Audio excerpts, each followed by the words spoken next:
What's up, everybody, and welcome back to another episode of Blood on the Razor Wire TV. Today, we're going into Baltimore, talking to this brother V. V, tell the people who you are, where you're from. Let's talk about you, and we're also going to plug your YouTube channel because I like what you're doing.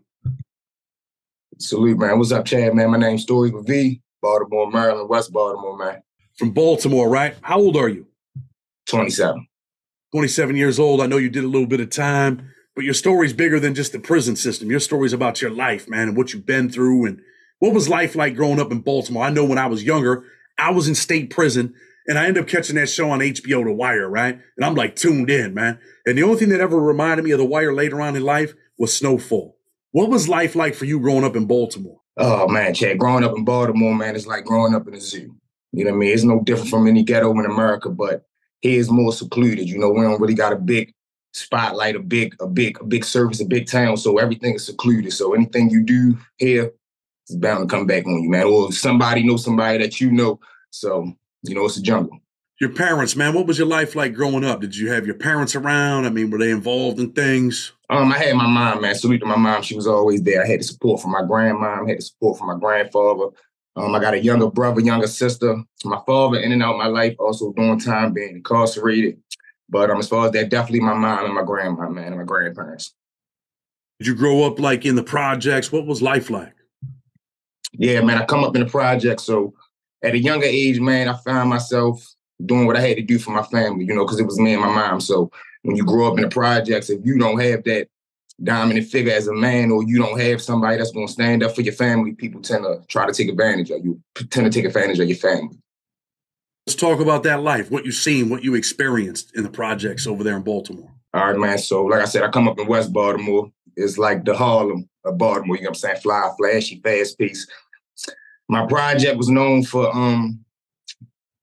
a lot of drugs, you get what I'm saying? We had a lot of older dudes who led the way for us, who showed us, you know, what to do and what not to do. But the projects I come out of, man, it was vicious. A lot of old heads, a lot of murder, a lot of just vicious times, you get what I'm saying? And it molded me, and it got my mindset the way as though I knew what I had to do growing up in this environment. I knew the type of guy that I had to be. You know, before I had talked to you, man, and you had, said some stuff about, life being like a movie. What would make your life like a movie? Well, let's start off at this, man. Let's say I'm 9 years old, coming out my house with two of my friends. I get to the bottom step. It's an older dude around my way. He getting into it with a dope thing. Things end up going left. He up that joint, leave him right there. And we 9 years old coming out. He look at us. He look up at us, tell us dead in our eyes, man, y'all good? Go back up there and make sure y'all don't say nothing. So at 9 years old, these are things that's I'm seeing. You get what I'm saying? These are the type of ways of living that I'm learning. I just seen this go on. The first thing he tell me is, man, y'all good? Make sure y'all go upstairs and make sure you ain't see nothing. So I'm already learning the rules at 9 years old, if not early. 9 years old, you see somebody get smoked in your projects. Yeah. What's it like for a 9-year-old to see that, though, man? When you go upstairs, are you scared? Are you afraid? What's going through your mind? When I go upstairs, I'm looking like, man, that definitely wasn't a movie. This was real life. So I'm tapping it with my homeboys like, man, y'all saying that you good. It's like, for real, it's really exciting because you around this environment all day. You around the older guys that's telling you this could happen, man. Somebody come around here playing, we gonna do this, you know. And when we not here, they installing in us that if we not around this high, y'all better hold it down. Y'all don't let nobody come around here and take none. Y'all don't let nobody come around here and post up this your neighborhood, this our neighborhood, and you defend it. So saying that, it was just like, all right, this is the next step right here. This is what could possibly happen. That's crazy for a 9-year-old when you think about it, to think, man, a 9-year-old had to see something like this. You got kids? Yeah, man, I got an 8-year-old son. Wow, how ironic. You got an 8-year-old son. You would never want your son to see something like that or grow up thinking, hey, this is the life that we're living out here. Is it? Never, man, never. And I try my best to make sure I keep him as far away from that as possible. So 9 years old, you see that, you're up there asking your friends if you're good. Really, regular 9-year-olds should be scared to death. Like, yo, oh my God. Do the police come knocking on the door when you guys are little? Nope. It's like they were scared to come around. Police were scared to come around. So, oh boy, that Pops dude, does he ever go to prison? Eventually, not for that, though. Say that again? Eventually, but not for that. Eventually goes to prison, but not for that. You're watching these dudes in your neighborhood, man. Who are the people that you look up to, man, when you're 9 years old? Man, the older dudes in the neighborhood, the dude that's pulling up in the fly car, the dude that's pulling up, jumping out with the fine women, the dude that every time we see him, he giving us $5 to go to the truck, he giving us $5 to go around the corner, get a chicken box. Those type of dudes, man, the ones that had the clothes, the fly women, man, that led the way. Those were your role models growing up. Absolutely. Let's talk about some of them role models, some of them dudes. I remember when I was younger, man, I'd see dudes out there playing dice, dudes standing on the corner with guns, selling dope. Even me. I used to glamorize that life and glamorize them dudes like those were the dudes. And sometimes them dudes would disappear. And then you wouldn't see them again for 2-3 years. Right now, I went from 13 to 16. They're like, oh shit, Virgil just came home. The kid that I grew up around, right? And he just recently got shot, almost got killed. This man got killed, he lived. Those were the dudes that you glamorize, right? So when you see these dudes go to, they disappear, do you know that they're going to prison when you're young? Absolutely, because every time that they seen the return, we threw a party for them. It was like a badge of honor. Such and such just went, such and such just got booked, such and such down the pen cutting up. It was like you hear the stories and the legend of these guys. And honestly, man, in a young, dumb, twisted mind, you telling yourself, oh man, I can't wait to go so I can make my name. I can't wait to go down there and see the big homie. This is the crazy mindset that we had. Crazy mindset that we have. So you're 9 years old. You're starting to get a little bit older. What's your life like now? You start getting into the hustling game. What's life like? Oh, yeah, I took it head on. Me, I always been the type of kid that been advanced. I always been adventurous. I always found something that I liked or people that I was attracted to, and I followed behind them. Like, you got to think, my first time being put out of school was in the 5th grade for making The Wire. How ironically you say something about The Wire. So, yeah, I started out pretty early, man. My next step was eventually going to be definitely hustling. Start hustling. What are you doing when you're hustling? What are you selling? I come out selling crack. Come out selling crack. Is the heroin thing kind of over with in Baltimore at that time? I mean, you're young. You're 27 years old. No. The dope still pumping real heavily, but my neighborhood was known for a crack neighborhood at that time. We didn't really know too much about raw dope. A little bit of scramble here and there, but the cane was just, it was crazy, man. And we had packs of it, so you might get 100 pack, 60-40 split. You might get paid $1 off of each pair, depending on the person that you coming up under and how they look at you, how they want to treat you, and how they want to pay you. So you're not buying your own shit. Now you're hustling for someone. You might be getting $1 a bag. You're taking a chance with your life for $1 a bag. Yeah. And they would tell us, like, man, you don't have much to lose. You're a juvenile, man. You be home in 30 days. Time I'll lock you up, keep your mouth shut. Whatever they get off you, man. You be right back. You'll be right back unless someone shows up and they want to rob you. Some 16-year-old kid wants to rob a 13-year-old and he pushes your shit back. And now there is no getting back. There is no coming back. Your life's over.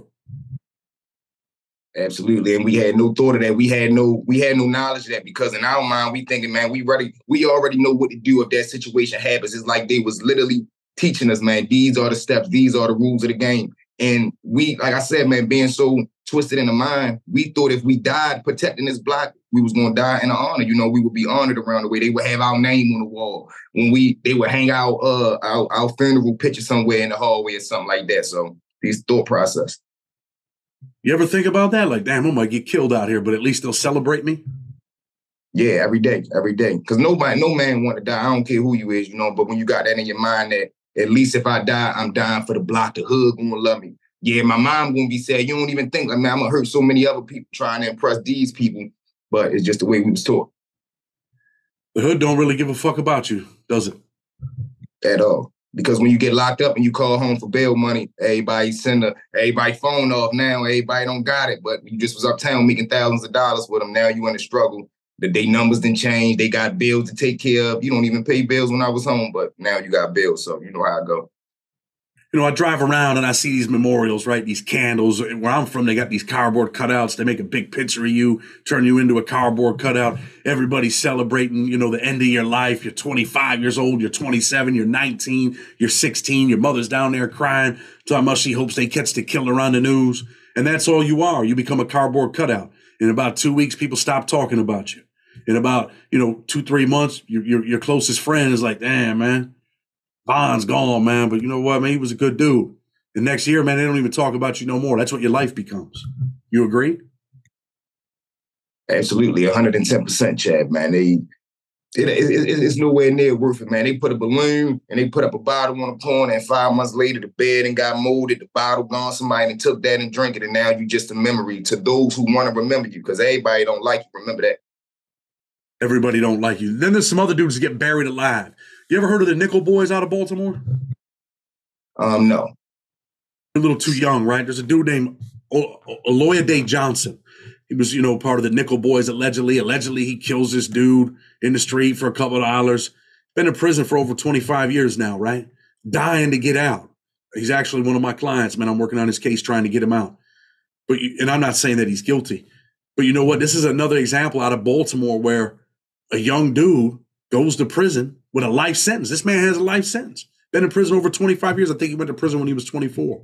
He's an old man now almost, right? He's 50 years old. Some people are like, oh, man, he ain't an old man. When I was younger, man, I look at my dad, man, my dad's 40. I'm like, damn, he's old. We might not see it that way now, right? Because they say, what, the new 40s, the new 30 and all of that silly shit. But 25 years of your life gone and you're still fighting to get out. People don't understand that, man, or what that's like. Yeah, man, it get crucial, and a lot of people don't tend to understand until you in that situation. A lot of people tend to think, well, man, he did the crime, let him do the time, but you don't know that man's situation, and you never want to see another man caught up in that struggle, man. So hope and pray that man get back.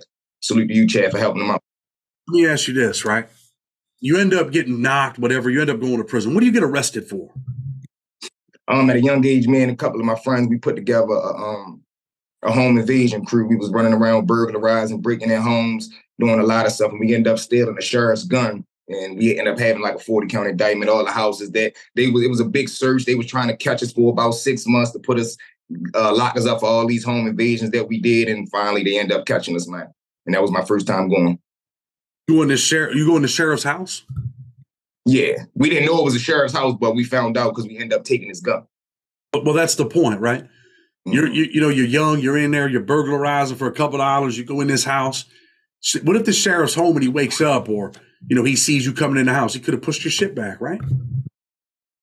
Absolutely, man. And we so young, dumb, and naive. We just chasing a quick dollar. We ain't even think about that. We ain't even taking consideration. We literally breaking in people's homes, man. We taking from them. And like I said, we could have broken the wrong house any day, and it could have went absolutely left, and it ended up dead. Not to that degree, but we ended up getting a surprise, man, with a couple of these houses. So you end up going to jail. How much time you get for the burglary stuff?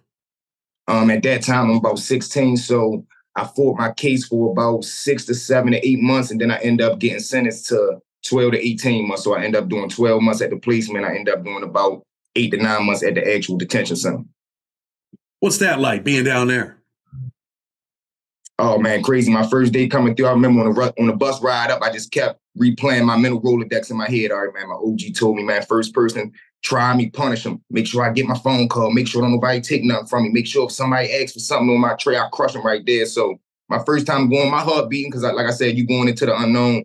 But I slowly started to build myself and tell myself, you ready. You going in as a man or a young man, you going to come out as a young man. But definitely a little heart beating. 16 years old, on your way to jail. Definitely, you meet a lot of dudes act like, I'm good. I was like that when I was 16, thinking like, yo, I'm walking in. I was scared as hell. I get in there, I got my starter jacket on, my hat to the side, and I'm walking into jail. But before I get in there, I'm scared, right? But now I put on this face, I put on this mask where I'm like, yo, I got to go in here and act like I'm tough, so don't no one do nothing to me. All the prison stories are swirling in my mind. I end up all right. But really, man, you walk in there afraid at 16, right? Absolutely, man, because you don't know what's going on. You don't know what's on the other side of these gates. You done heard the stories. You done heard the legends, the myths, but now it's actually your turn. You done told all your friends. You done told the OGs, man, I ever get down there, I'm going to do this. I ever go down there, I'm going to carry like this. But now it's actually showtime. Now you already see what's on the other side of these walls. People see all that bullshit back in the day, scared straight, 60 days in, all this nonsense. What hurts the most, man, when you're 16 years old, you're on your way to prison, your mother's probably in the courtroom crying, you're in prison for however much time you do, a little 12 months, 18 months, whatever. What hurts you the most being in there? Oh, man, when I get there, absolutely. When I get there and I jump on that phone and I call my mom and I hear her on the other end of the phone crying, and I hear my grandma crying because how much she loved me and she telling me, I love you, but I can't stand to see you behind the glass, behind the wall, so I won't come down there and visit you. I'm going to send my love. I love you to death. But to hear my mom and my grandma cry, man, that kind of shook me up. Because I know I'm okay, but I know that they not. When you're young, man, a year in jail seems like forever, don't it? Don't sound like it for dudes that done a bunch of time, but a year in jail hurts, right? Day for day, day for day, man, because you're away from the people that you love. You remove from society, and you slowly starting to learn how to be comfortable with being removed from society. So that's crazy in itself. What was Christmas like sitting in jail as a young man? Oh man, lonely. Lonely, you in there looking at dudes you don't even know that you don't want to be around. You calling home, you calling uptown, talking to your people. You hear the gifts being open, you hear the kids laughing. You can damn near smell a food cooking through the phone, man. So tough times, lonely times. You know, you want to be home with your family. You end up getting out of jail, right? Well, let me back this thing up real quick. What's that jail like? I mean, Baltimore's a violent place. That's the home of Hasim Rahman, right? The fighter. I'm not too sure about Hassan. He might have been a little before my time. You're a little bit young, man. I'm a lot older than you, bro. But what's the violence like down there in that jail? Oh man, it's crazy. It's like you got a hit from the door. It's like you got a bump from the door. I remember my first day coming through. When I come through intake, when they open that door and they finally let me in, you seeing 40, 50 juveniles at the gate, and they eyeballing you. They asking who that, where you from, and you gotta put your game face on and look them dead in the eye and say, look, man, whenever you ready, let's get it. You know, because you know I gotta establish myself here. So the violence was crazy, man. You coming in, I'm saying dudes get hit with lock in the side. I'm saying dudes get bank stomped out. It was crazy, man. You know, that's what a lot of, dudes don't understand, man. The most wildest times of my life, and I spent probably altogether probably over 25 years of my life in jail or prison, right? And that's crazy because I'm only 45 years old, right? I had to think about that for a minute. But the most wildest places I ever been were where all the miners were at. When we had the miner pits, that's what they called it back then, and it was a pit for real. People don't understand, man, them young dudes, man, are getting busy. They're doing all kinds of things because they're not thinking, man. The brain ain't fully developed. You're seeing dudes get hit with locks, or you thinking like, damn, bro, hope that shit don't happen to me. Oh yeah, absolutely. For the first time I seen it, I said, man, I hope that don't happen to me. But in the same stroke and second, I said, I'm gonna make sure it ain't happening to me, man. I put that in my mind at that moment. The first time I seen it, I said, oh, yeah, anytime I get into an altercation, I'm hitting first because I see that people playing on this type level. And when you're a kid, you don't have no empathy, you don't have no compassion. So when you seeing a dude get their head kicked in, you laugh, and you seeing dudes literally get their head stomped in with 4 or 5 dudes sitting right next to them laughing, talking about, yeah, take that. So I knew it was vicious. When you see someone being victimized like that, right? Even if you're not involved, you don't even know the dude. How do you feel inside? Does it bother you? Yeah, absolutely. Because I always been a type of stand-up guy. I always been one of them type of dudes that I wanted to stand up for the weak. Like, man, why you want to pick on him and he don't want no smoke with you? You know, come bring it to me. You get what I'm saying? I stand up for him. So seeing dudes who I know was just being blatantly victimized, it kind of bothered me. Like, damn, I want to stand up for him, but I know I can't because it ain't my business. And I know if he won't stand up for himself, I don't have no right to stand up for him. So just saying that, it was crazy to me being the type of guy that I am. You get out of jail on that one. What happens next in your life when you get released? I go right back home. I go right back to hustling, go right back to breaking in houses, things like that. I was hard-headed, Chad, man. I was. Breaking into houses, do you catch another case? Yeah, I was probably on the streets for about 9 months, and then I go right back. Go right back. So, that little year that you didn't really hurt as much as you thought it did while you were in there, right? No, it didn't, because like I told you, for some crazy reason, I couldn't wait. I couldn't wait to get down there and prove myself because I had a lot of homeboys who had already went. So I'm like, man, no, I got to go make my name because these are the thoughts that's put in your head. I got to make my name behind the wall. So when I come back to the streets, they know I'm going to hold it down either way. That's the type of mindset that we had. I want you to know I'm going to hold it down in the streets and in the joint. So when you go back, how much time you do on this second one? Basically, I run it right back. I do another probably 4 to 5 months fighting the case, and then I get sent to placement and do another 9 to 10 months. Is that it? You finally learn or no?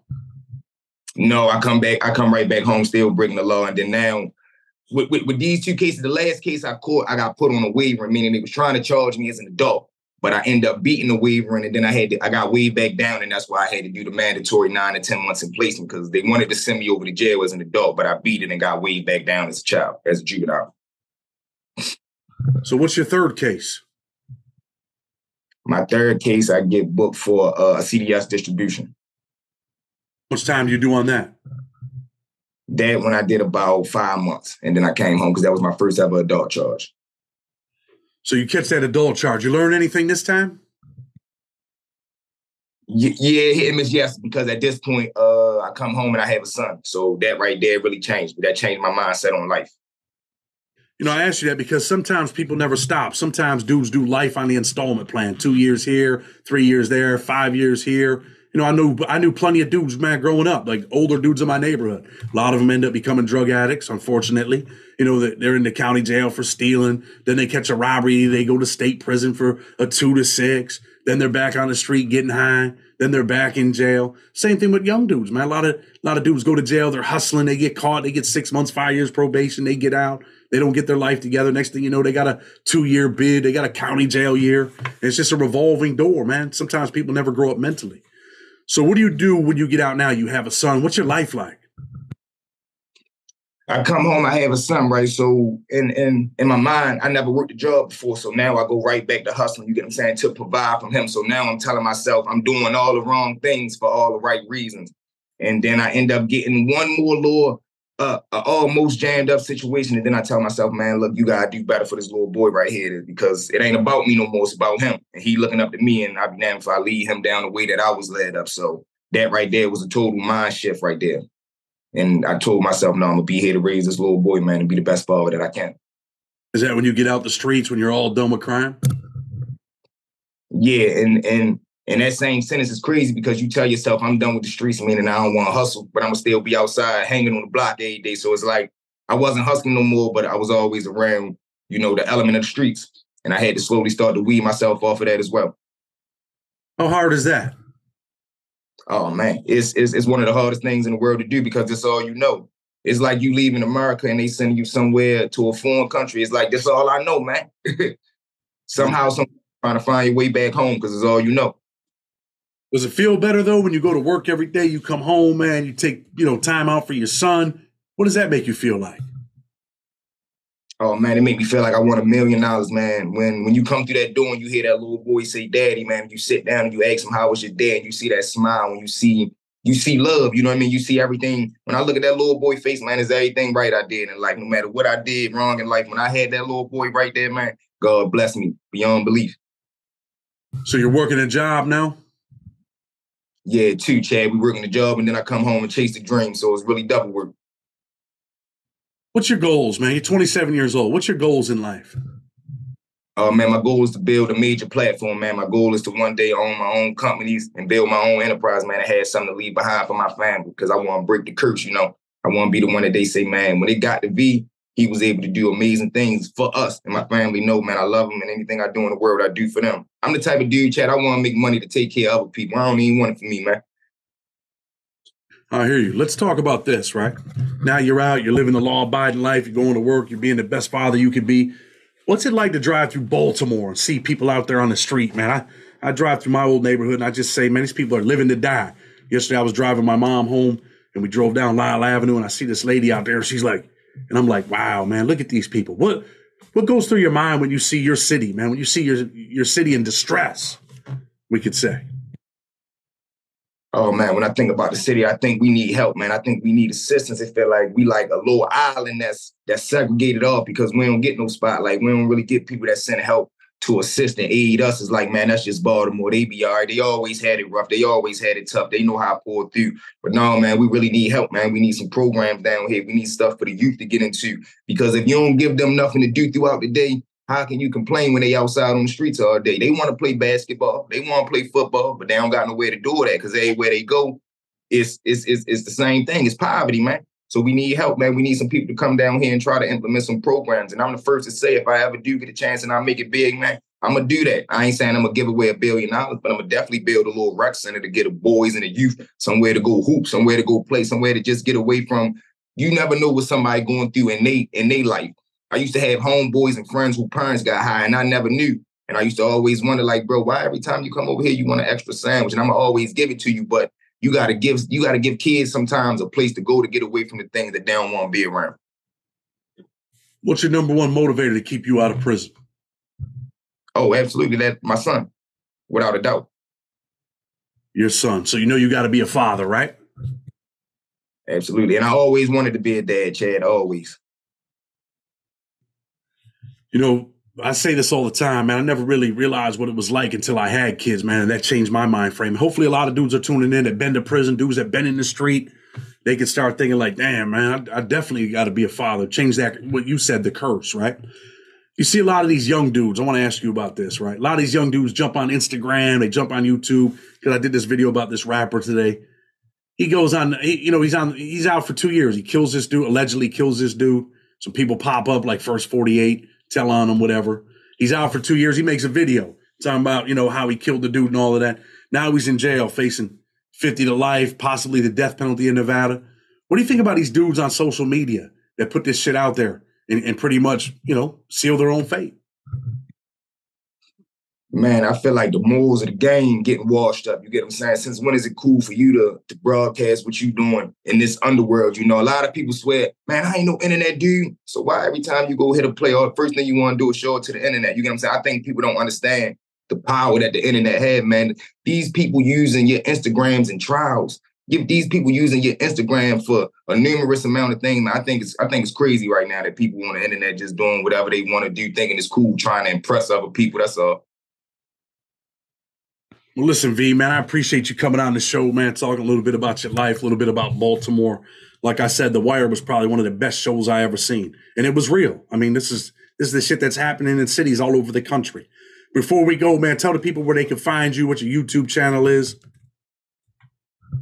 Salute to my man Chad, man. I got a YouTube Stories with V. I started that, man, to tell my story and tell my life, man, and start to build my platform, build my brand. Hopefully one day with the support of you guys, man. Salute to Chad again. Be one of the biggest platforms ever to come, man. So you can look me up @ V Money with 3 Ys. Hopefully Chad put the link in the bio, man. Come support me, man. Like I say, I got a little boy I'm trying to take care of, and I'm trying to break the family curse, man. I want you to pretend you're talking to your 8-year-old son and tell your 8-year-old son what your life was like. Tell your 8-year-old son what you want him to be.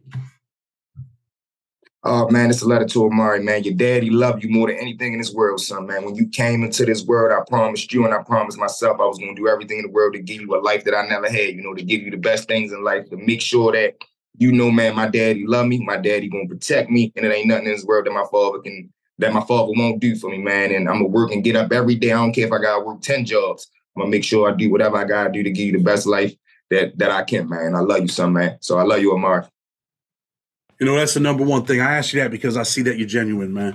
And I want dudes that are watching, dudes that are coming home from prison. This is for the men today, right? Dudes that are coming home from prison, dudes that are in the street, man.